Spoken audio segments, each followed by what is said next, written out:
Assalamualaikum warahmatullahi wabarakatuh.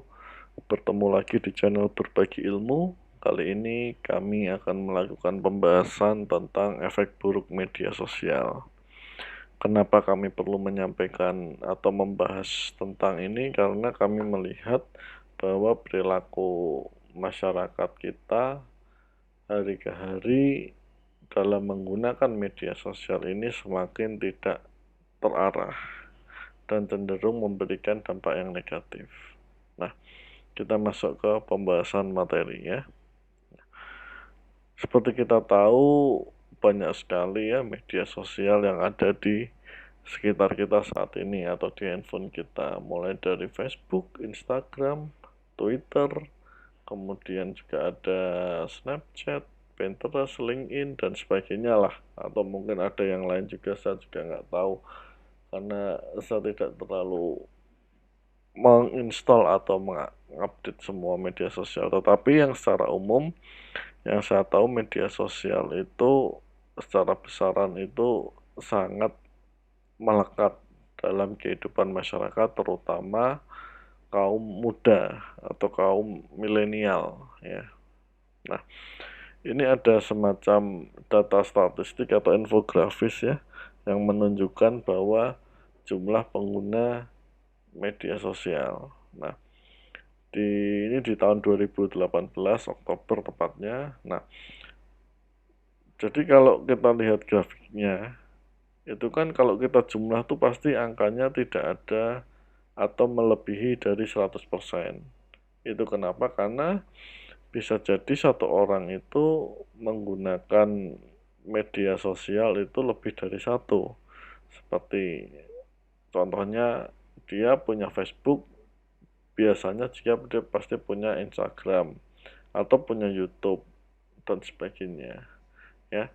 Jadi kenapa persentasenya di atas 100 karena itu. Nah, kalau dari data statistik ini kita bisa melihat bahwa mayoritas di tahun 2018 ya, nggak tahu kalau sekarang kemungkinan masih sama lah, mirip-mirip, pengguna internet di Indonesia itu paling banyak menggunakan YouTube, Facebook, WhatsApp, dan Instagram.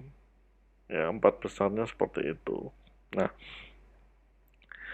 YouTube, Facebook, WhatsApp, Instagram ini tampaknya mendominasi teman-teman atau masyarakat yang berada di usia muda. Kita perhatikan saja sekeliling kita, mungkin rekan kita, saudara kita, anak kita, setiap saat ketemu pasti bawa handphone dan yang dibuka yang bisa Facebook, bisa YouTube, atau Instagram, atau WA. Nah, jadi ini bukti bahwa memang media sosial ini sudah tidak bisa dipisahkan atau sangat melekat lah seperti itu. Nah, masuk ke dalam konten media sosial, pada dasarnya komunikasi itu fungsinya cuma ada 3, yaitu untuk mengedukasi, yaitu untuk membuat orang paham dengan apa yang kita katakan atau apa yang kita maksud, yang kedua untuk menghibur, dan yang ketiga untuk mempengaruhi. Nah, dari 3 fungsi ini sepertinya semuanya sudah ada di media sosial. Nah, ketika semua fungsi sudah mencakup, maka orang akan tergantung pada suatu tools tersebut. Nah, ketergantungan itu menimbulkan efek negatif ya. Nah, ini dari banyak penelitian saya coba rangkum, kalian juga bisa googling sendirilah penelitian-penelitian ilmiah baik dari Indonesia maupun dari luar negeri tentang efek negatif media sosial, yaitu adalah kesehatan mentalnya. Kalau orang yang terlalu sering ya, ini jadi efek negatif ini diartikan kepada orang yang sering atau hampir setiap saat menggunakan media sosial. Efeknya adalah kesehatan mental. Dia bisa kecanduan, dia bisa mengalami kecemasan, terus tidak confidence atau tidak percaya diri, kemudian menimbulkan kesendirian. Nah, efek yang paling buruk memang adalah kesehatan mental. Artinya media sosial akan memframing atau mencoba merubah cara berpikir atau mengubah cara berperilaku seseorang. Nah, kita ambil yang pertama, kecanduan. Ketika orang itu kecanduan, maka dia akan semakin mencari atau semakin lengket dengan hal itu. Kalau kita kaitkan dengan contoh kecanduan narkoba atau kecanduan alkohol, itu jelas efek buruknya. Tapi kalau kecanduan media sosial, efek buruknya adalah di kesehatan mental. Dia bisa mengalami kecemasan atau depresi.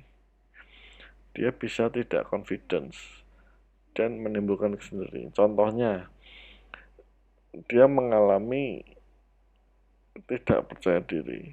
Ketika kita memperhatikan lingkungan kita, orang yang menggunakan media sosial itu kan isinya postingan-postingan orang lain atau temen lah ya, yang satu koneksi. Apa sih yang diposting? Yang diposting itu kan biasanya hal-hal yang sifatnya baik, meskipun belum tentu itu sesuai kenyataan. Contoh, kita kadang memposting foto kita atau wajah kita, tetapi selalu kita cari cara, kalau kalian perhatikan ya, gimana wajah kita atau postingan kita itu terlihat menarik dan disukai banyak orang. Terlihat cantik, terlihat ganteng, terlihat keren, terlihat kaya, terlihat sukses, ya, terlihat pintar. Padahal kenyataannya kita melakukan re-engineering postingan kita sebagai demikian rupa supaya orang itu ketika melihat postingan itu, oh ternyata si X ini sudah sukses loh. Nah, padahal belum tentu seperti itu. Artinya kita mencoba memanipulasi postingan kita supaya orang memiliki perspektif bahwa kita itu memiliki kesuksesan, kebahagiaan, dan sebagainya. Padahal, in fact, pada kenyataannya tidak seperti itu. Ya, sangat jarang orang yang melakukan posting apa adanya. Ya, selalu yang diposting itu makanan. Contoh makanan yang katakanlah eh, Eropa atau makanan yang ini. Padahal ya sebenarnya biasa saja gitu. Nggak ada orang posting makanan di warteg. Sangat jarang lah. Oh, ini saya makan warteg enak sekali dan sebagainya. Atau makan Padang. Nah, yang ada makanan kayak steak, mungkin apa namanya, pasta dan sebagainya lah yang mahal-mahal. Supaya apa? Supaya orang lain yang melihat postingan itu suka, atau memiliki persepsi, oh ini lagi makan enak, berarti punya banyak duit dan sebagainya, hidupnya bahagia dan sebagainya. Atau yang kita posting, kita foto sama mobil kita atau rumah kita, atau bahkan ada orang yang foto sama mobil orang lain, rumah orang lain. Nah, seperti itu. Nah, itu menunjukkan secara psikologis mentalnya sudah mengalami permasalahan. Artinya dia tidak percaya diri. Dia cemas. Cemas kenapa? Kan, ketika dia melihat postingan orang lain, orang lain, teman-temanku sudah pada sukses nih, sudah pada hebat semua nih. Nah, dia cemas, dia menjadi tidak pede. Nah, seperti itu ya.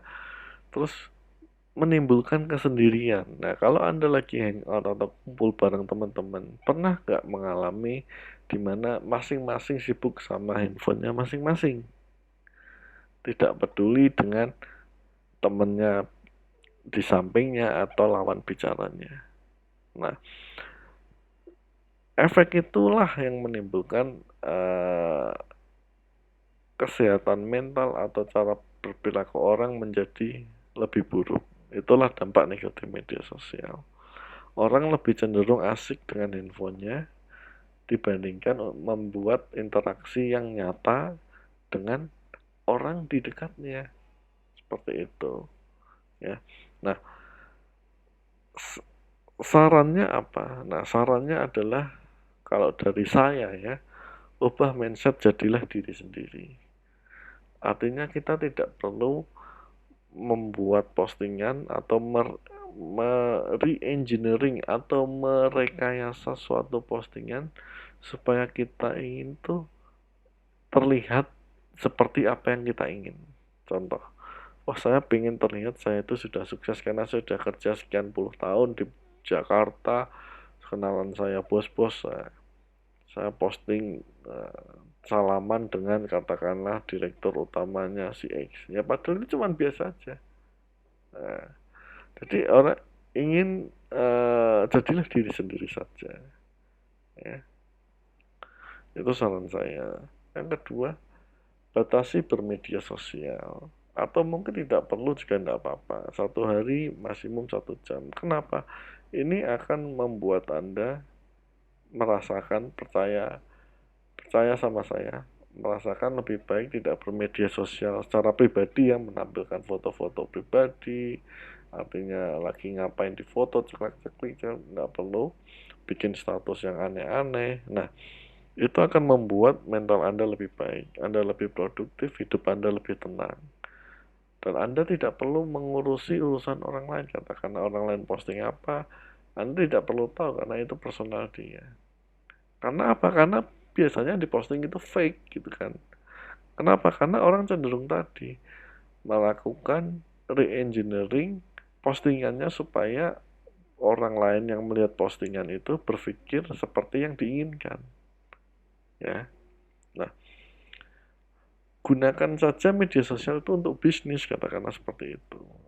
Anda bikin akun YouTube, katakanlah buat untuk bisnis supaya Anda dapat penghasilan. Bikin Facebook, oke, create Facebook page untuk apa? Untuk bisnis. Katakanlah Anda jualan online dan sebagainya. It's okay, itu malah lebih positif. Ya. Jadi manfaatkan untuk hal-hal yang positif. Jangan mengeksplor diri Anda, memposting apa kegiatan Anda secara berlebihan gitu ya. Itu akan menimbulkan dampak yang tadi. Nah, dengan pembatasan itu, mindset yang benar, nah ciptakan hubungan dengan teman Anda atau rekan Anda yang ya nggak perlu punya teman banyak-banyak ya nggak apa-apa. Mungkin 10 teman yang memang vital bagi kehidupan Anda atau memang benar-benar teman bagi Anda. Telepon dia, hangout, makan bareng tanpa perlu media sosial. Karena dari situ akan menciptakan hubungan yang lebih dalam, hubungan yang lebih baik, sehingga uh, kadang kalau di Instagram kita itu pengen banyak-banyakan followers, itu sebenarnya kan itu tidak berdampak pada diri Anda, malah itu berdampak negatif. Toh follower-follower Anda pun belum tentu Anda kenal, gitu kan. Nah, terus untuk apa Anda seperti itu gitu? Itu menurut saya pribadi. Ya, orang lain boleh ber-argue, boleh have other opinion, is okay lah, itu terserah ya. Nah, kira-kira seperti itu ya mengenai efek buruk media sosial. Jadi mudah-mudahan video ini bisa memberikan insight atau wawasan dan bisa bermanfaat lah bagi yang menonton maupun yang mendengarnya. Terima kasih sudah menonton. Assalamualaikum warahmatullahi wabarakatuh.